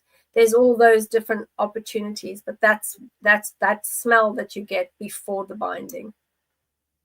Interesting. Okay, well, thank you for touching on that, because that's something that it does come up a lot in the paranormal world, shall we say? These smells, right? Asria. So you're in bed, your partner's in his room, okay? You're getting the impression that he's under full possession. You're laying in your bed and you start seeing these faces. And also, as well, I will say, when I say Alan's a big sort of black dude, like that's not my version. Like Alan's me. So Alan doesn't appear. No, there's nothing scary about any of these things. Well, Alan, to me, he wouldn't want to scare me because he's me. It's a shadow of you. It's weird. I know other people that have seen him. I think it's almost like it's almost like things that have terrified me are what will be like a placement holder for what other people see of Alan, because it's me and it has to work off what's in my head. If that doesn't make me sound too crazy, please don't say I'm crazy. Anyway, Asria, so faces, continue. So if I can just put another point in there, is that this was happening sort of night after night for quite a while. It's just this particular night I'm referring to now was sort of like the last one. So this was kind of the case of I was having these smells and seeing these beings around, and especially in the room, his room, and coming out of pictures and things like that for a number of weeks. But this particular night, I was going to bed in my room because I'm quite stubborn when I want to be, and I'm like, no, this is my house, my bed, and I'm staying here, and you're not going to take me out of it. I'm here with my dog, my laptop, and end of. I've got my protection, and bye-bye. Anyway, then this one particular night, I think he had one or two to drink and one thing and the other. And I said this being then, or this entity in the center of the room, I think decided enough's enough. And it was almost as though the hood was kind of like taken back, and the face was revealed with the dark eyes, with the red streaks, and so on and so forth. As that happened, there was another one by the door. There was another one that's was by the bed. Remember, I'm quite short, and it was sort of like having to look up. And as soon as I started looking up, my dog at the time started barking, and I just saw this. It wasn't even a hand. It was more like a rounded sort of claw like this that was coming towards my chest. And the only thing I can describe it as was having kind of like it round your heart almost, because my heart just started absolutely racing. And by that point, like a melon ball. Yeah, I don't know how else to describe it apart from trying to show you. And every time I do, I get goosebumps. So, and then that point, I just said, no, I'm getting out. My phone went off twice because I think other people had realize what was going on. I grabbed my laptop, I grabbed my dog. They then tried to push me down the stairs. How I didn't break my dog's neck at that time, I have no idea. I was clearly being completely and utterly protected by that point. I got in my car, put everything in the car, and just drove. I didn't even know at that point where I was heading. I got onto the M20, which is a motorway near where I was living. Again, as most energy people do, they're putting various other protections around them. And that was the first time I was looking all around me to see what I could see, who was around me. And there was the same dude in the back of my car. And so, you know, when you can change your mirror so that it's not a reflective mirror, I changed that, still there. And so kept driving. And then the trees on either side of the motorway, there were the smaller smaller entities that I'd been seeing all week or for the past couple of weeks, literally standing on top of the trees. Yeah. I mean, we're talking probably about 2-3 o'clock in the morning. So I had one in the back of the car, all the way along the trees, and I just went to my parents' house, locked the doors, and that was it. At one point, actually, I would like to say is I just said, "Get me out of here. I don't want to be here. Please protect me." And from one part of the motorway to probably half hour after I'd actually been at my parents', but I don't remember. I do not remember a damn thing. Can I just? So I hope that answers your question. Can I just be a pain in the backside, right? You mentioned something there. I don't know if you meant it, but you mentioned a red stripe on the face, right? Red stripe on the face. Hollywood, right, and movies, right? We all know about movies and the big wave of paranormal series. There was a movie that came out called Insidious. Did you ever see Insidious? I don't watch horror movies. I never have done. Okay, so there's a dude in Insidious that has like red stripes on his face and is a demon. I'm not going to show it, right? But anyone who wants to Google it, put it on if you want. Because I often wonder how much, because I'm a big believer in the cabal, right? And I believe that subtle worship is one of their greatest keys in what they're doing, one of their greatest weapons in their arsenal. And I just wondered if this had any sort of, hang on, let me sing. Anything at all about this looks like anything that you've seen. Not really, no. Not really at all, no. Okay, good. All right, well, that's fine. No, like much fuller in the face. Big chunky faces. It was much fuller in the face, and where it's got more like black lines on this one, the face was black, but the lines were red. Okay, hang on. No, that's about the only kind black. Of creepy eyes like that, if I remember, but they were again more black than white. Okay. No, I like visuals, and that was the only visual that I had when you said red stripe. I thought of that. Obviously, there's Darth Maul as well. You know who Darth Maul is, right? From Star Wars. Oh, Star Wars. Yeah. No. Hang on. No, I'll see if I can get. I'll have a play with AI and see what I can do. I mean, that's a good idea.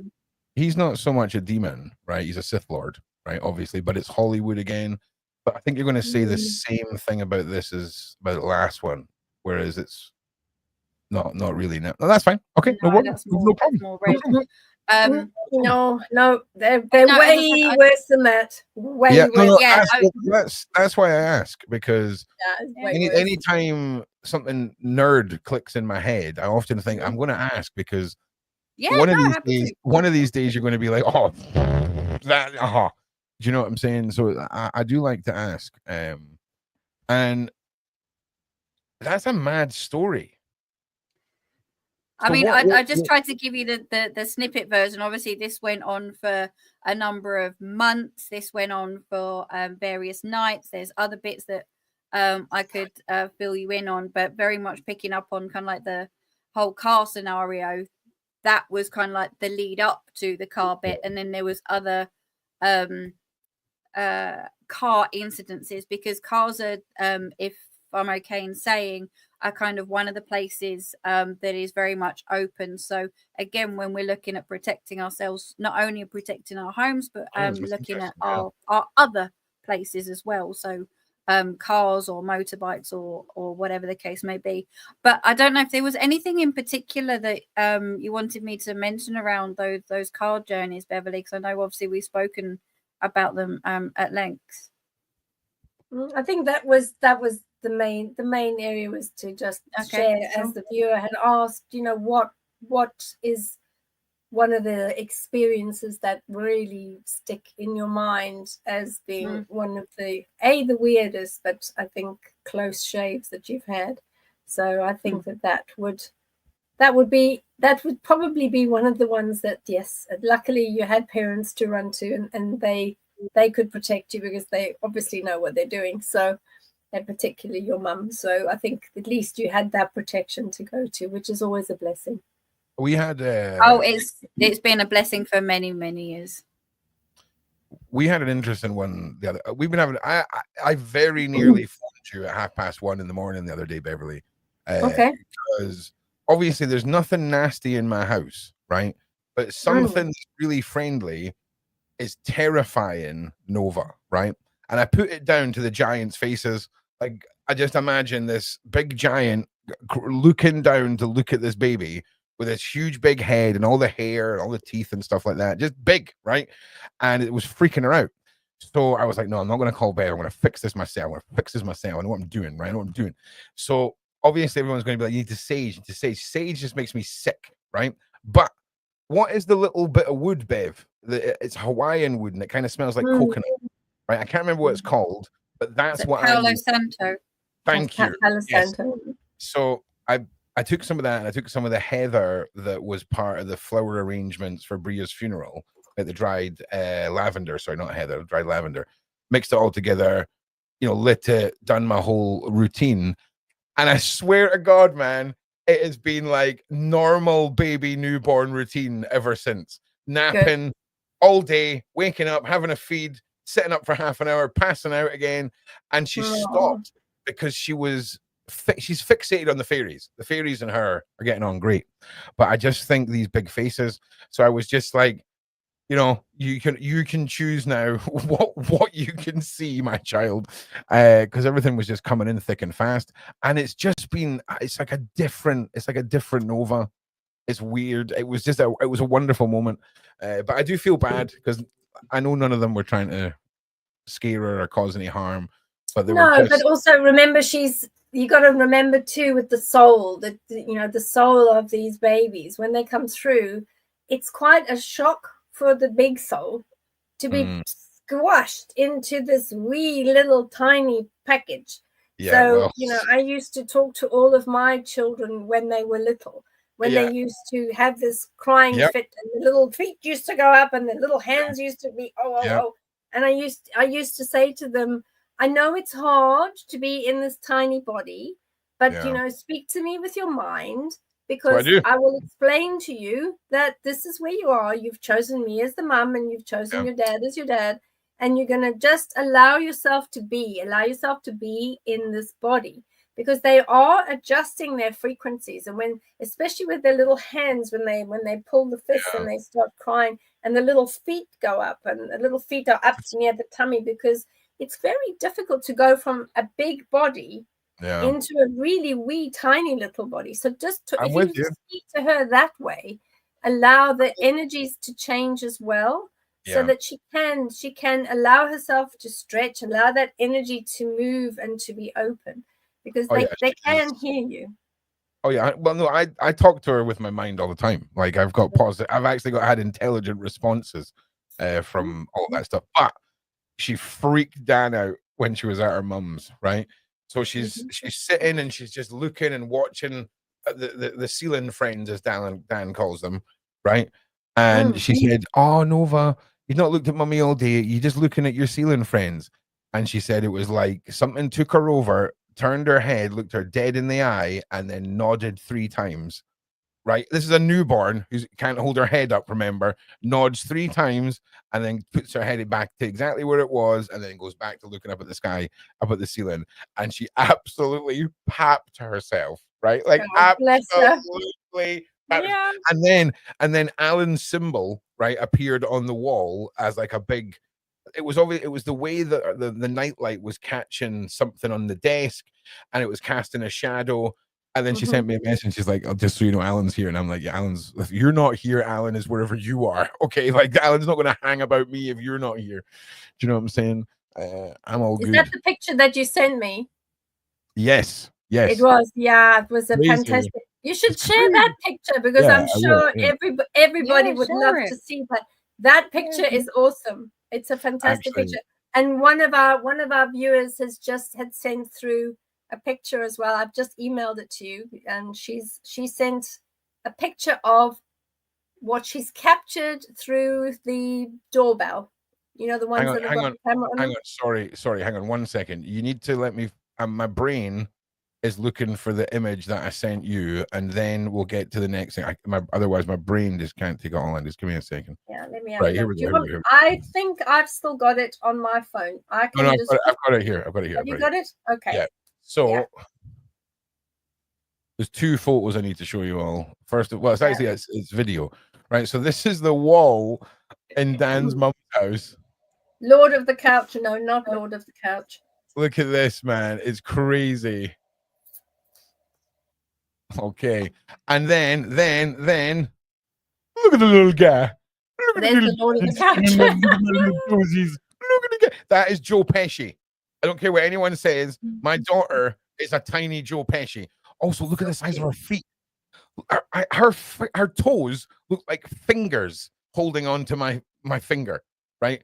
It's crazy. Look at the little guy. Look at that little girl. Well, that is part giant, so I'm not surprised. Yeah, she's just a cutie pie. Giants coming through, yeah. But mad. I mean, but this was a fantastic. Yeah, I thought that was really great. Thank you for sharing that.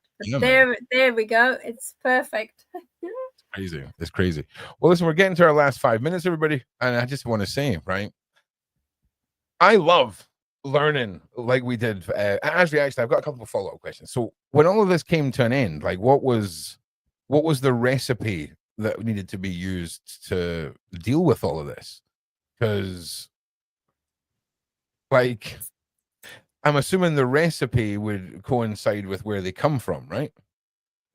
Why am I getting the eyes off you both? Why am I getting the like? Is this? Do we not talk about this? Is this like a faux pas? Oh no, we can. It's fine. It's just a long recipe. That's all. That's no. Well, just give us the like the TikTok post version. Like if you had 60 seconds to do a TikTok, like, so maybe you can't. But I don't know. Just it was binding. Okay. A lot of binding, and a lot of other spell work, so that they didn't do harm, as Beverli was mentioning before, so that they didn't do harm to me or to anyone else. And they were, Beverli might be able to say a little bit more, but certainly bound to the earth for X amount of thousands of years, and then there was all the recovery and healing that I then done afterwards. Yeah.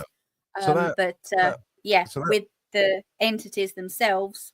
So did that binding, all of that binding, did the binding come from a specific genre of ways of dealing with this? Was it, it was finding out what it was, what the main it was, and working out what needed to be done in order to ensure that the removal was successful. So find out who it is, where it's from, and that kind of depicts and what level, because you have all these different levels, loads and loads of levels, and we had to work out what was the level, where was it needing to be, and then also there are rules of engagement with this, and the rules are very specific. If you've got a particular type and it will not leave, then you request you request of the higher source, individual, and power that would you be able to turn this thing to dust? Because if it refuses to go, you can do that. So again, I hate to go nerd language, right? So you go from it from like, and then we're just going to use stupid words as well. So like common spell casting, uncommon, and you work your way up to, you know, elite, super elite, and all of this, working your way through the levels of. But one thing I would like to add to the levels is that it was doing it, and Beverli was absolutely incredible in doing this, and it was doing it over the days and days and days. Because trust me, this thing did not want to leave, if I remember correctly. And we had to do it day 3, day 6, day 9, and continue. And yeah, so where initially we thought, as using your language, Ron, we were kind of dealing maybe with a level 7. We were dealing with maybe like a level 12. I don't know if I'm being a little bit over dramatic there, Beverli. So if you want to correct me, but it's demonic XP. What we're talking about here. You know, the longer you do what you do, the more XP you get.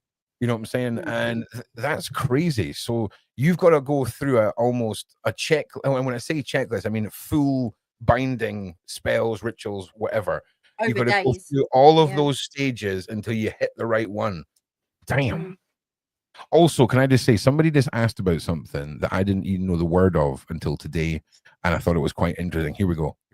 Peace and greetings and salutations. I'm curious. Sorry. Sorry. I'm curious if either of the ladies have heard of Agatha.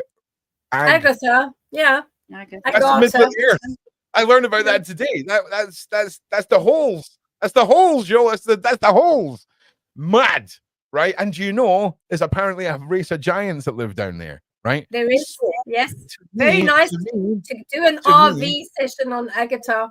It's really very nice. Are they the same giants that I've got residual DNA with? Right, because if that's the case, and if the fairies are elementals of this planet, right, I've got an interesting theory, right? Because technically, that's on-world DNA, right?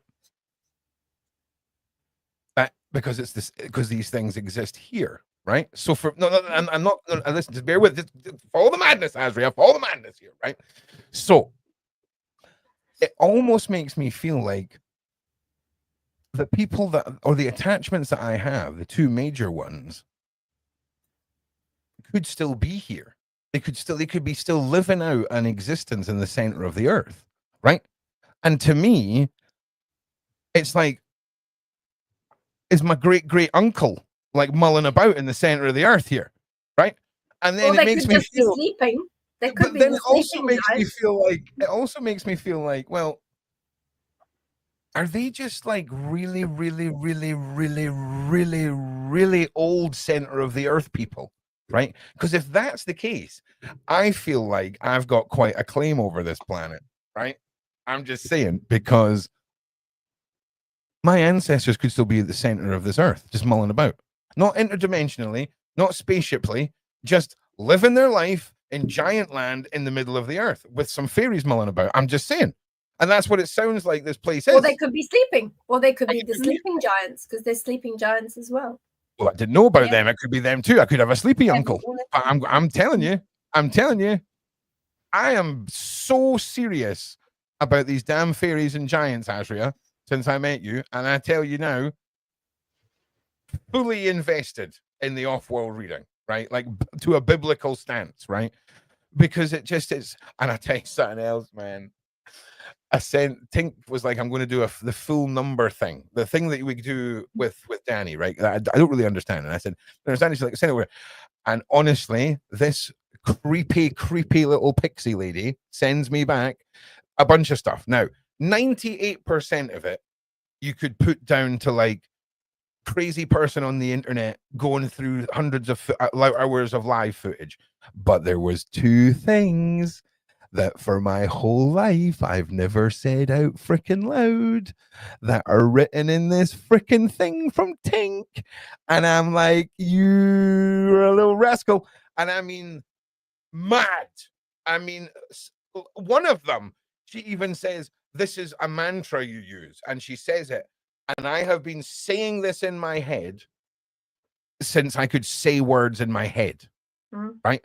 It's like, but it's not like it's a dark, deep secret. I've just never spoken about it. And it was mentioned word for word. And I was just like, okay, so now the numbers, now the numerology's got me. And I'm just like, what is going on? Because it was mad. It was like when we done the off-world DNA and you picked up on stuff that you just wouldn't have known.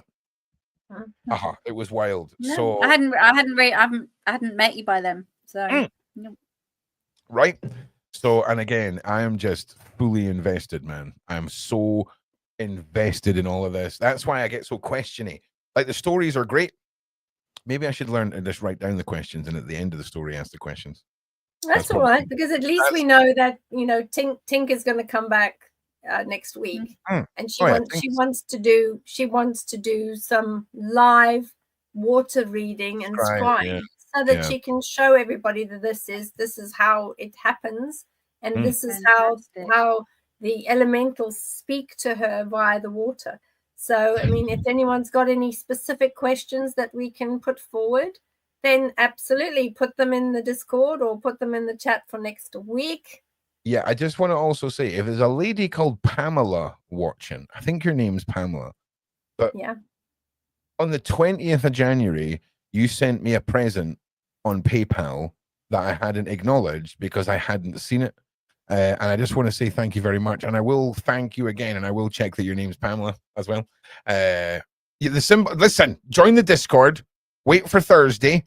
If you can't get on Discord, then you'll know on Friday everything's going to launch. Trust me. You can also try and steal it off this live stream and get ahead of time. I mean, that you can do that too. It's your symbol. It's not my symbol. It's your symbol. You do what you want with the symbol. I think people need an explanation about Discord because there are people that are not really tech savvy like me. Listen, I've got ladies on my Discord. I've got ladies on my Discord that are over 70. Okay. And they have downloaded Discord, Googled, and learned how to use Discord, and are part of our community now. And it's freaking awesome, right? So Discord is a private community server.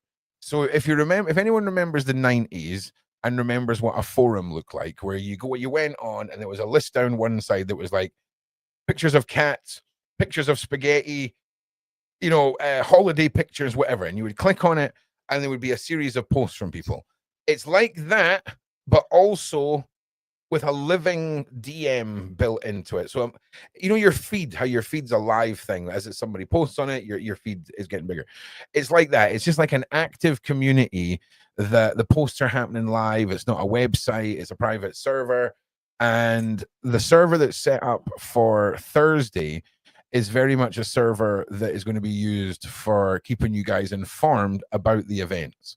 Whereas my private server, it's currently closed and it will reopen on Friday. Don't ignore the word DM. I take that back. It's not like a DM. It's just like it's like a freaking feed. It's freaking Discord, man. It's Discord.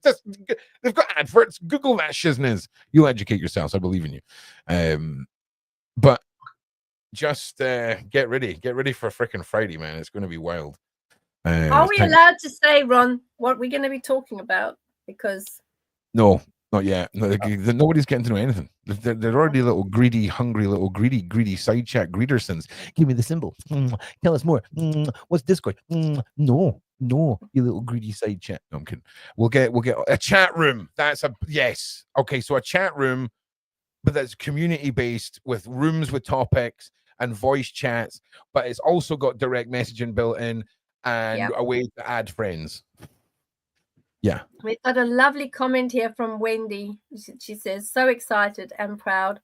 Well, we're expecting everyone to participate. If you see anything that doesn't look too great, or if you see anything that we could do something with, then you get in touch with us. You become the eyes and ears out there. Everyone is. We want this symbol to tell everybody that would prey on children everywhere around the world where you live that people ain't going to stand for it anymore. No, and it's not like, and here's the thing. Again, it doesn't have a name. It's just a movement that has a symbol, and it's yours. And I want it to be the thing of nightmares for the PDFs and the traffickers. I want them to start seeing this little symbol appearing and them not knowing what it means, and then they see it more, and they see it more, and then they see it more, and then they realize that the walls are closing in on them. And when people feel like they're pressured in a corner, that's when masks start slipping. Yeah, this is it. It's time. It's time. At least in America, you've got that wonderful website that I like to call Night Terror Fuel, where you just type in your zip code and then everybody that's on the register just goes, thousands of little dots start appearing. Oh yes, Asria. Oh yeah, in Asria, when they say you're on the register in America, you get added to an online database, and wherever you move, you're a dot on a map, right? And it's the thing of nightmares. Okay, just for fun. Go and rightly so. You should, as a parent, you should know what present danger is around you. I agree. That's something that would have to be. I think 100%. So. If that had been in our culture for the last 50 years, that website, and we'd adapted to having it, it would be fine. If they brought that out tomorrow in the UK, do you know what the unalive rate would go up? Do you know how many electrical fires would be happening that night?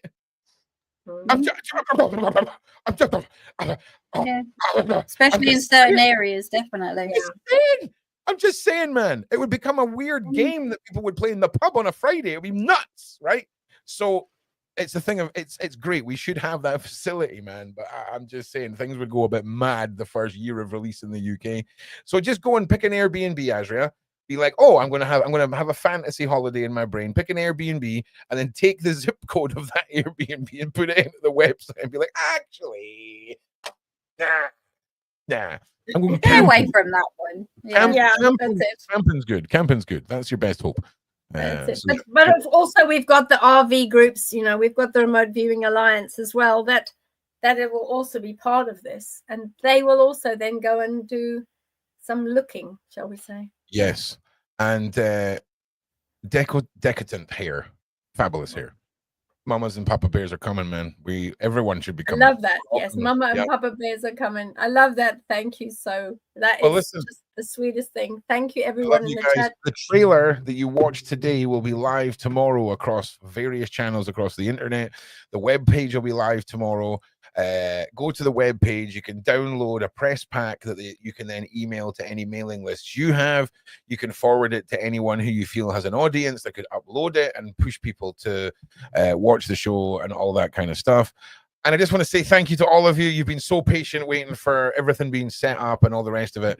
And you're all fabulous, all of you. And most especially my wonderful panelists here, the wonderful Beverli Rhodes and our wonderful Asria, the most fabulous of fabulous. And thank you for being here, giving up your time once again. I will say this, the podcast will be going out on Beverli's channel every week as well. So just so you know, there are going to be various places to watch it. It's just so, you know, if Sean was to get, you know, threatened again or whatever, we had to like take some stuff down. It's going to be on various channels. You're never going to be able to wipe this out. Because it doesn't have a fixed location. Exactly. The podcast is an evolving thing, and the movement is yours. So thank you all for being here. Thanks for being awesome. We'll see you on the next one. Thank you so much. Good night, everyone. Bye. Bye.